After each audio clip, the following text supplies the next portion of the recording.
All right, so President Ramaphosa has arrived in Paris to participate in the summit on the financing of African economies.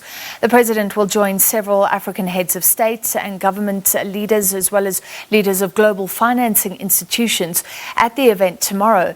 The purpose of the summit is to support the economic recovery of African countries that have been affected by the COVID-19 pandemic.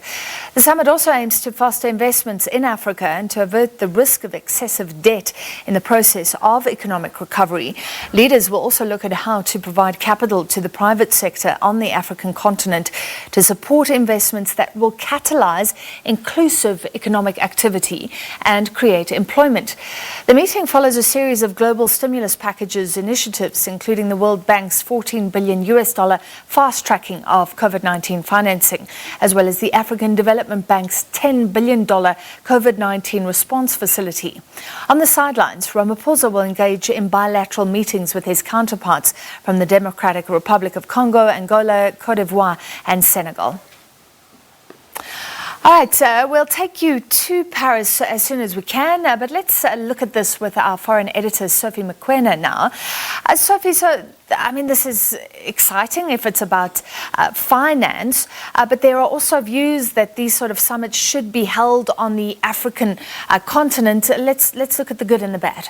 Yes, indeed. Many Africans on the continent and also some in the diaspora believe that this kind of summit must be on the continent because you are discussing the issues that are related to the continent. You know that Africans on the continent are very sensitive based on their experiences in terms of the colonial past, and therefore they see this as a continuation of what has been happening. But I think this has also offered an opportunity for African leaders to meet and discuss on the sideline. As you can see in the pictures there or the visuals there, President Ramaphosa met his counterpart from Mozambique, President Filipe Nyusi, and clearly I think the issues here revolved around the current challenges of security in Cabo Delgado.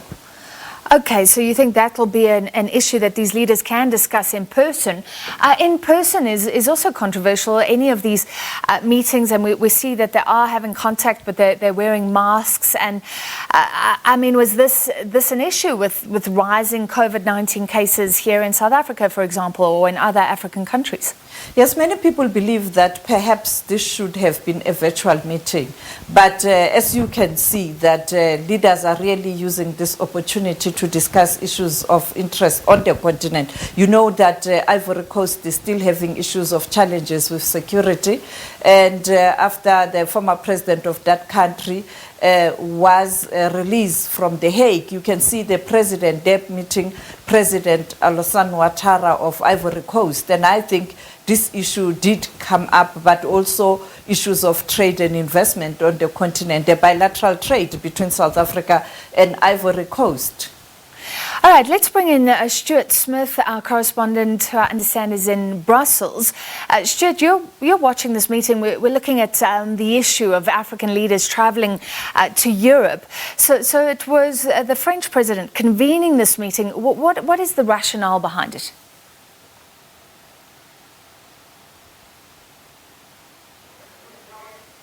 Representatives, including the Prime Minister and President, came to France, came to Paris to make an appeal to Emmanuel Macron to help with debt relief. Now, today, in the last half an hour, we heard that France will wipe $5 billion of debt from Sudan. That is 45%. $60 billion is 45% of Sudan's GDP, and France decided today to wipe $5 billion of that. And Emmanuel Macron saying that's the only way that Sudan would be able to enter back into the international community, take part in economic relations and democracy, as so many other states have managed to do. That economic reforms, in the words of both the French president and the Sudanese prime minister, are the only ways to bring the country back to the international table after decades of being in a very difficult situation. 2 years later, that now seems to start to be happening. And I think the key here is that it's a lot of the time the Western nations, European nations, including some others like Saudi Arabia and China, that have the power to make a difference for these countries, such as by wiping debt, whether that be from the IMF, the World Trade Organization or the World Bank. And France today was calling upon other nations that currently are expecting money back from Sudan to also wipe their debt so that Sudan can start to make progress as a country 2 years after its revolution. And that may give a hint as to some of the reasons behind why these meetings so often happen in places like this, because often it is the case that African countries are after the support of other countries who have been financing debt for decades often, and it's these countries that, for good or bad, have the power to make that decision. So good news for Sudan. Is this also about French diplomacy, Stuart? So France often blamed as a former colonial power for what's going on in Africa.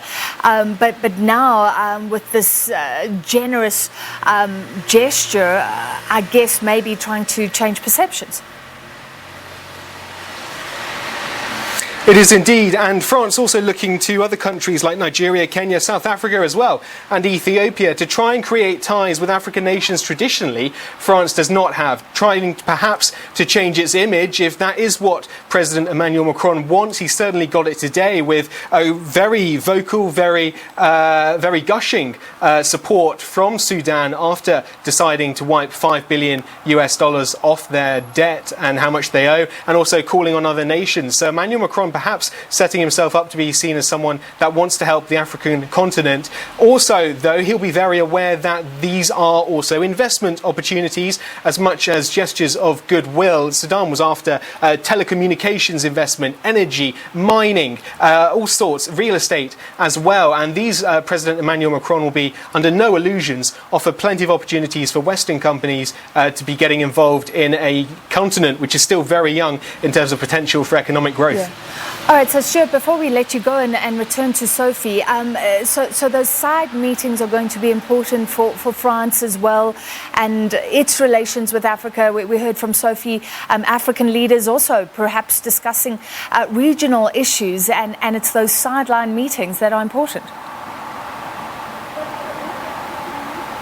Sideline meetings are incredibly important. This is often the place where the deals and the decisions are truly made, in these side meetings, not necessarily in the large group debates and conferences. And for example, other issues perhaps not touched on, the COVID-19 pandemic will be an essential point of the discussions here, and in what way to either combine economic relief and debt reduction with helping post-pandemic. I mean, even if you look at the figures, the IMF's predicting a shortfall of $290 billion needed by 2023 just to get back to where we were before the pandemic. There's a huge amount of money required, and it shows how much damage has been done.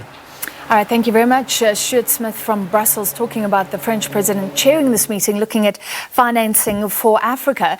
And back to our foreign editor, Sophie, well, not related, but it also is a generous offer by a developed country. News out of the US tonight, Sophie. Yes, breaking news. President Joe Biden making an announcement earlier on, I think a few minutes ago, that he is going to donate 20 million vaccine doses earmarked for COVID-19.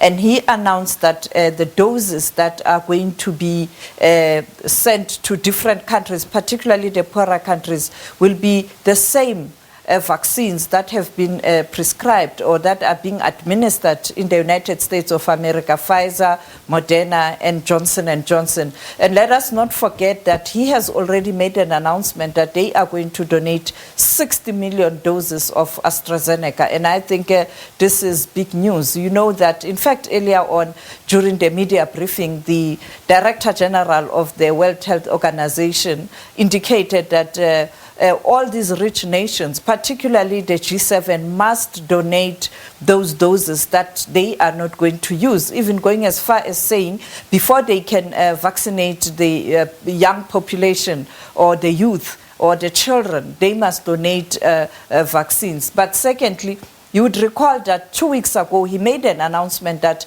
he is going to support countries that are calling for TRIPS waiver in relation to the vaccines that are being manufactured for COVID-19 to ensure that you speed up the production. And he indicated that he will support South Africa and India as they fight for TRIPS waiver. Therefore, I think Joe Biden is moving with speed to win the hearts and minds of countries. And also, you'd recall when he came in, he said, America is back. America is back. Diplomacy is back. He's using all the tools to ensure that America take its rightful place. But unfortunately, the Middle East question, but I think there's an about 10 on the Middle East question based on what the Secretary of State said earlier on. And I think Shawan will bring us that report. All right, and thank you for following all these issues. So the breaking news, the US donating 10 million doses. We don't know exactly which countries will benefit, but that will be 20 million. Thank you for that correction, Sophie, 20 million. So we don't know which countries yet will benefit, but this is about richer countries helping poorer countries, many of them, of course, here in Africa. And